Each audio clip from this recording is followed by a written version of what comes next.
petit ours panda. Prenons garde au petit ours panda.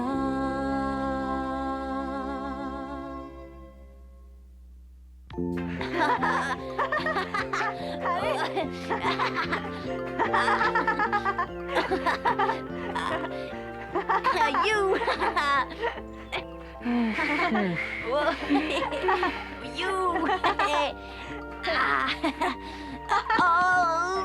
Relève-toi, Tao Tao, t'es beaucoup trop lourd pour moi. Excuse-moi, Kiki, j'ai trébuché sur toi. Et moi, j'ai trébuché sur le lièvre Pou. C'est lui le responsable. Ah, Pou, relève-toi. Que t'arrive-t-il?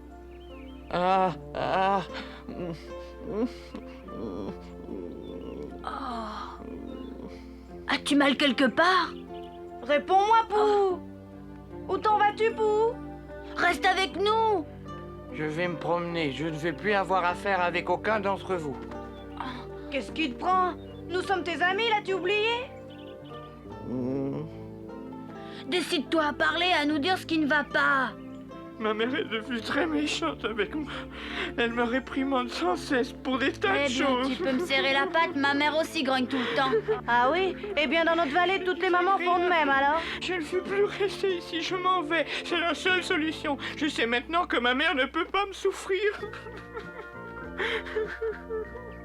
Cesse de pleurer, Pou. Je vais te raconter une histoire pour te faire comprendre que les mamans doivent parfois gronder les enfants.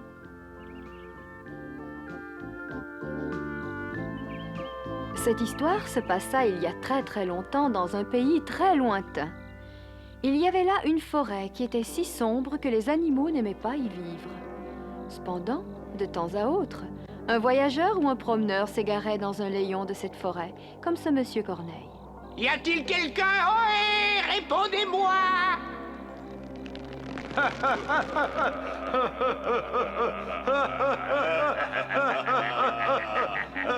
Au secours! Ne me faites pas de mal!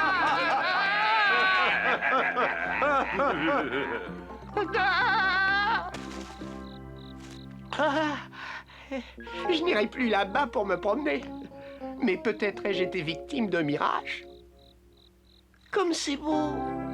Et de chic! Celui qui vit dans cette maison est sûrement riche. Je vais aller voir. Ils peuvent sûrement m'offrir un coin pour dormir.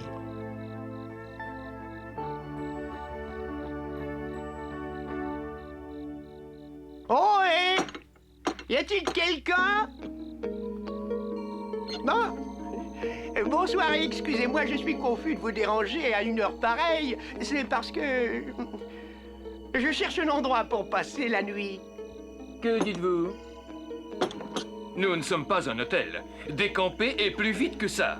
C'est que je... Dans quel état est-il? Un petit accident sans importance. Je me sens déjà beaucoup mieux. Ah. Cessez de vous secouer, vous salissez toute notre belle entrée. Et ne vous avisez pas de venir encore nous déranger. C'est que je dois vous donner une explication complète.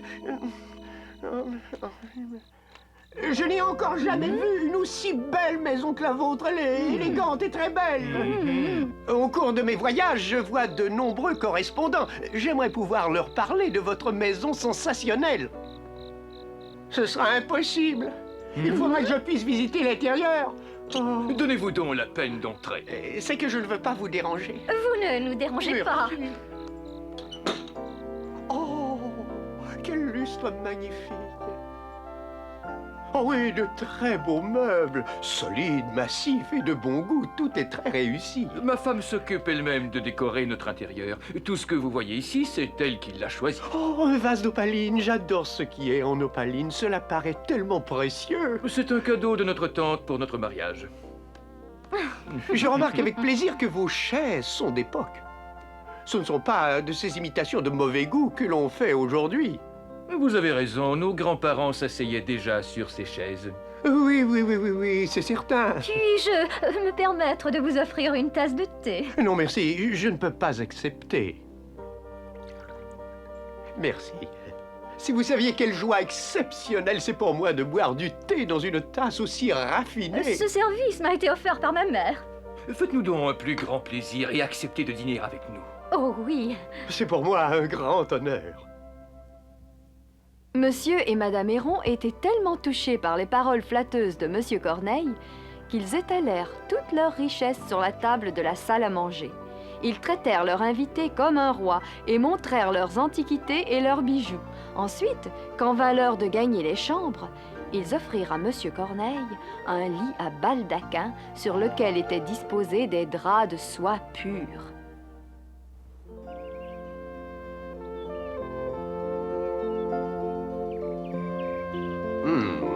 Ce petit déjeuner était remarquable. Comment vous remercier pour votre hospitalité? Mais j'ai une question à poser. Pourquoi vivez-vous dans cette région? La question est pertinente. Je suppose qu'ici, nous sommes à l'abri des voleurs et des brigands. Espérons-le. Avec toutes vos richesses, pourquoi n'avez-vous pas d'enfants? Nous avons décidé de ne pas en avoir. Je trouve cela très regrettable. Pourquoi? Toutes les richesses du monde pâlissent devant le bonheur d'avoir un enfant à soi. Je ne crois pas. Nous n'aurions pas assez de place pour des enfants. Non, non, non, non, non. Mhm. Monsieur Corneille n'était pas très satisfait d'entendre une telle réponse. Le couple de Héron était charmant, mais par trop cupide. Il ne comprenait pas qu'il puisse exister autre chose de plus important que l'argent. Il possédait une maison luxueuse, plus de bijoux qu'il ne pouvait emporter, et une salle à manger accueillante. Mais il n'avait pas d'amour autour d'eux. Quand vint l'hiver, une neige épaisse et molle recouvrit la luxueuse maison de Monsieur et Madame Héron. Bientôt, la douceur du printemps fit reculer le froid. Le pays reverdit et les seigneurs de la fière maison changèrent d'avis.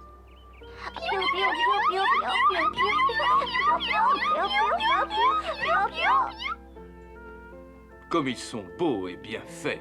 Et qu'ils sont éveillés. On le voit déjà dans leurs yeux. Ils auront les meilleurs professeurs du monde. J'y compte bien. Je veux manger, j'ai très faim.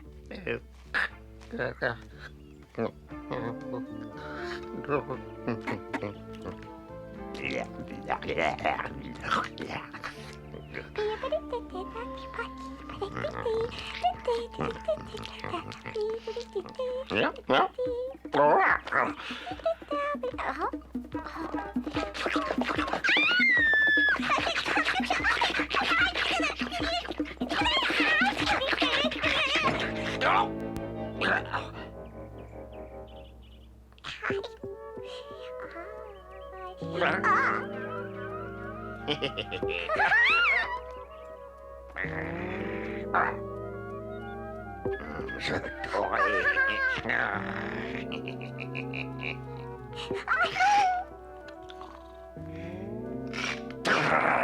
Où es-tu? Tu te crois maligne, hein? Sale petite souris,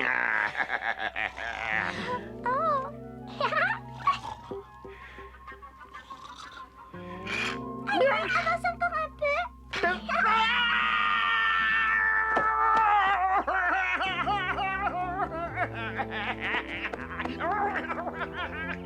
Je te remercie.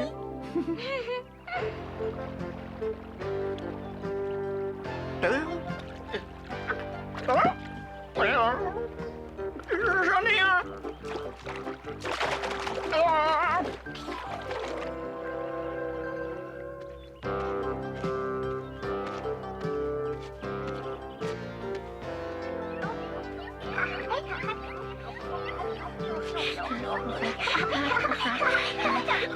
Oh, quel superbe palais!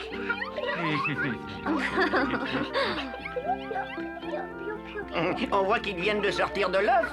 Ils sont sûrement très tendres et très savoureux. C'est exactement ce qu'il me faut. Ah oui, je vous souhaite le bonjour. Puis-je monter vous voir? Un renard? Il fait très beau aujourd'hui et quand il fait ce temps-là, mon estomac devient exigeant. Je dois lui donner satisfaction. Et c'est pourquoi je vous prie poliment de lui offrir un de vos poussins qui ont l'air très appétissants. Que nous demandes-tu? Te rends-tu compte de ce que tu exiges de nous, renard mal élevé? Je me rends compte et je vous assure que vous allez faire ce que je veux. Sinon...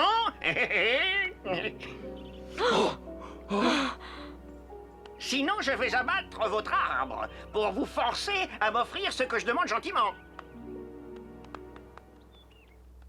Ma chère, je ne sais plus ce qu'on doit faire. Ce renard ne doit pas s'approcher de nos pauvres petits. Je combattrai pour eux jusqu'à mon dernier souffle. Ah, mon chéri. Hein? Me laissez-vous entrer? Mais bien sûr. Que je suis heureux de vous revoir, enfin. Quel ravissant petit vous avez! J'arrive à temps pour vous féliciter, me réjouir avec vous.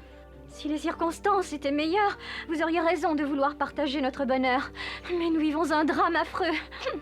Oh, vous auriez donc des difficultés? Bien entendu, je ne veux pas vous importuner avec mes questions, mais si vous le désirez, vous pouvez me confier vos soucis. Cela ne vous ennuie pas? Vous avez le temps? Pour mes bons amis, j'ai toujours le temps. C'est tellement épouvantable que les mots me manquent.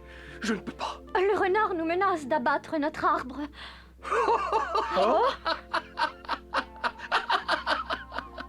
Je trouve votre attitude très inconvenante. Nous vous confions nos soucis et vous éclatez de rire.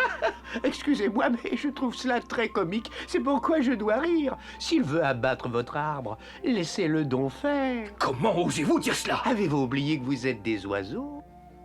Des oiseaux? Oui, les oiseaux volent. S'il veut abattre votre arbre, vous n'avez qu'à vous envoler. Flap, flap, flap, flap, flap. Nous deux, nous pouvons voler, mais nos enfants sont encore trop petits. Rassurez-vous, je m'en occuperai, mais il se peut que vous soyez obligés de sacrifier vos biens. Mais qu'importe, pour nos enfants, nous sommes prêts à sacrifier tout ce que nous possédons. Voilà qui est bien. Très bien.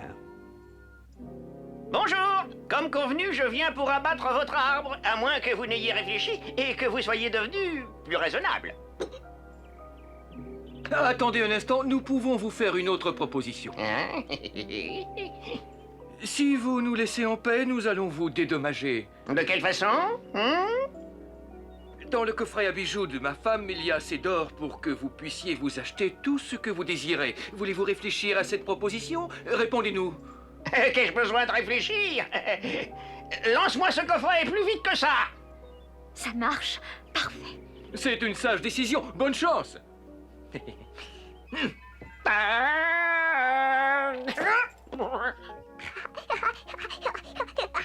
Encore plus haut! Et surtout, ne vous imaginez pas, je vais me contenter d'un coffret avec un peu d'or.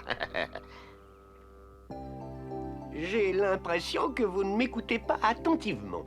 Nous allons tout reprendre depuis le début. Ce que je vous montre ici, c'est une aile. Et voici maintenant 2 ailes. Les ailes nous servent à battre l'air pour nous soutenir. Ce sera tout. Ah. Du courage, allons, du courage.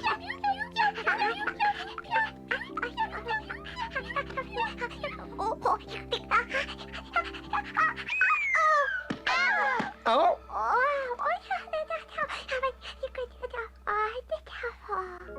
Ce petit ne sera jamais capable de voler.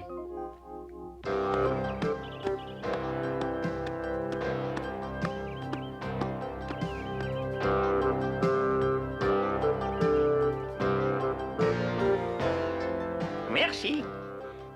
C'est une bonne affaire. Je reviendrai avec beaucoup plus.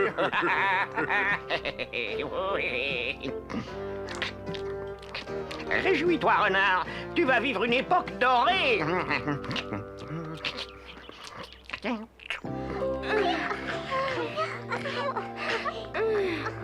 Continuez vos mouvements et il vous faut de bons muscles. Ne vous découragez pas, faites un effort. Oh non.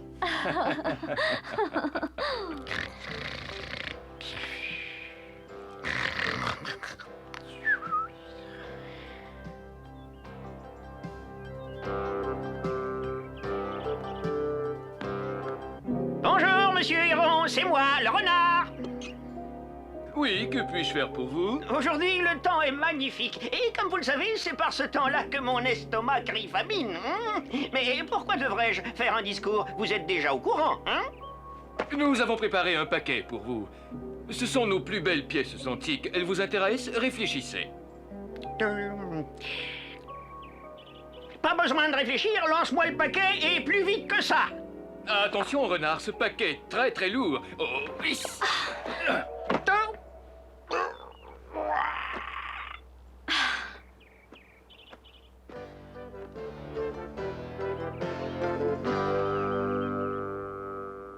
Il ne reviendra pas ici avant un bon moment, cela nous donne du temps. Continuons l'entraînement. Oh oui, oui, oh oui, oh oui. Cramponne-toi, n'ouvre pas le bec. Aïe, ma plume.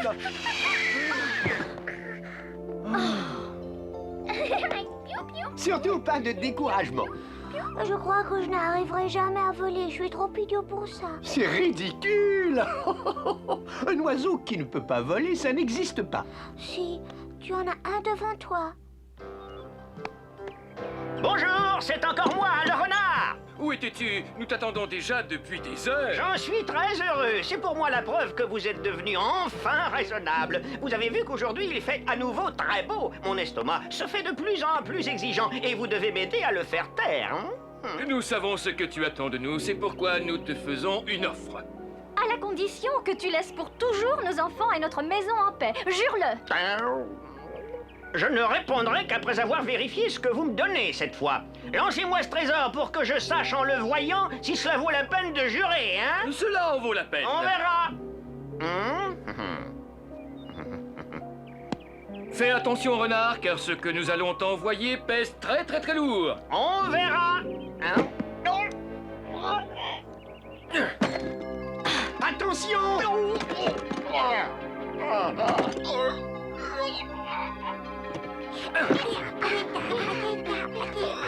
Ça suffit!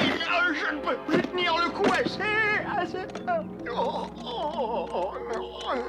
Ça devrait te suffire pour un long moment. Au revoir, au revoir.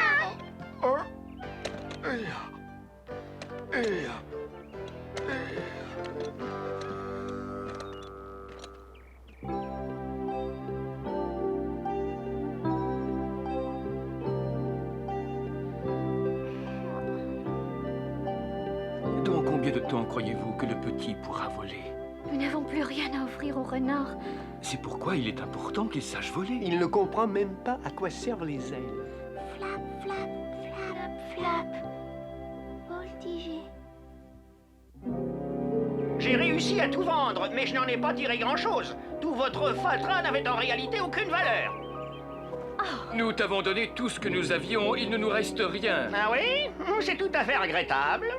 Il ne me reste plus qu'à abattre votre arbre dans les plus brefs délais.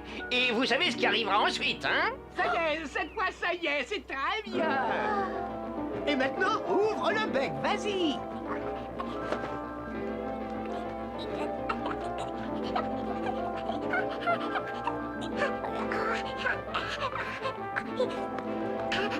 Oh, j'ai réussi, j'ai réussi, j'ai réussi, j'ai réussi. Attention!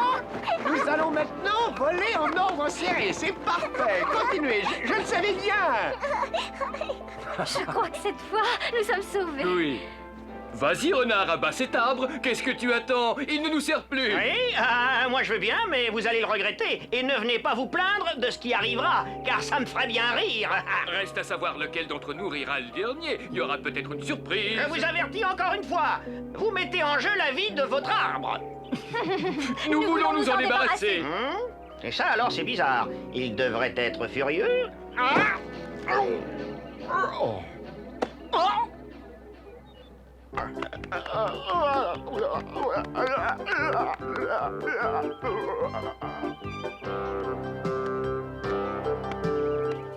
La hache que j'avais ne valait rien, elle était en bois. Avec celle-ci qui est en pierre, je vais réussir à abattre l'arbre. Ça vaut la peine de voir un renard qui travaille.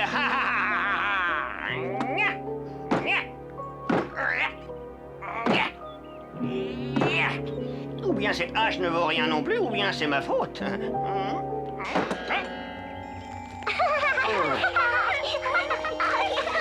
Oh, ma hache est en miettes. Oh. Ça suffit, vous verrez. La hache en bois ne valait rien, c'est l'Empire pas plus, mais celle-ci doit fonctionner, sinon je perds mon surnom de malin renard des montagnes et ma réputation du plus fort du comté. Cette fois, je vais vous étonner. Je vais enfin tenir ma promesse d'hier. Bon outil, bel outil, brave outil qui fait du bon travail.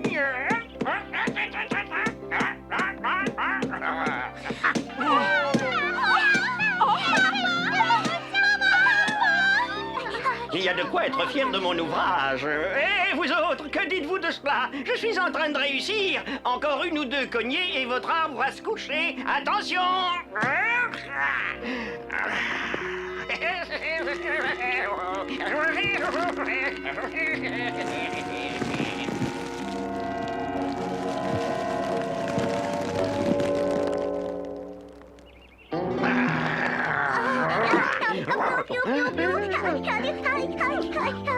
Menteur, escroc, vous m'avez roulé! C'est contraire à nos accords! Revenez immédiatement! Petit renard, as-tu oublié que nous sommes des oiseaux? Et que les oiseaux ont des ailes?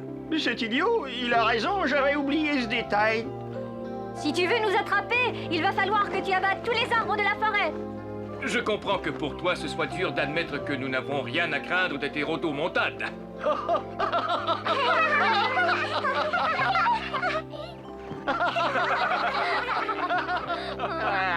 Bonjour, renard. Tu avais promis de me rapporter un bon dîner. Malheureusement, il vient de s'envoler. Tu as vendu la plume du héron avant de l'avoir attrapé. Où est mon dîner? Je n'aime pas attendre. Tu vas te débrouiller. Sinon, c'est toi qui seras mangé. Le méchant renard fut puni comme il l'avait mérité, car souvent tel est pris qu'il croyait prendre. Il avait toujours voulu rouler les Au autres. fond, il me fait quand même pitié. Tu as tort de le plaindre, Tao Moi, je Tao. plains les parents. Ah, Lièvre-Pou, moi je plains toujours tous les parents. Je me fais souvent pitié à moi-même, car nous ne cherchons que votre bien, et vous, en retour, vous ne cessez de nous dénigrer. Ce qui nous ennuie, c'est seulement quand vous nous grondez. Cela ne dépend pas de nous, on essaie d'abord de vous convaincre par la douceur, mais à la fin on est obligé de vous gronder. C'est évidemment un point de vue. Je comprends mieux mes parents. Moi aussi. Kiki, Lièvre-Pou, Je veux rentrer chez moi. Il faut que j'explique quelque chose à maman. Ah.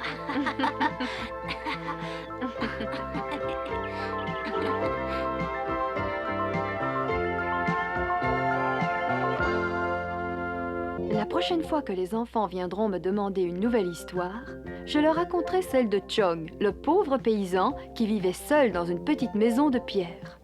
En fait, il n'était pas tout à fait seul, puisqu'il y avait avec lui un veau nommé Altai. Grâce à ce compagnon, Chong fit la connaissance de la princesse des étoiles. Chong tomba aussitôt amoureux de celle-ci. Nous vous expliquerons ce qu'il advint la prochaine fois.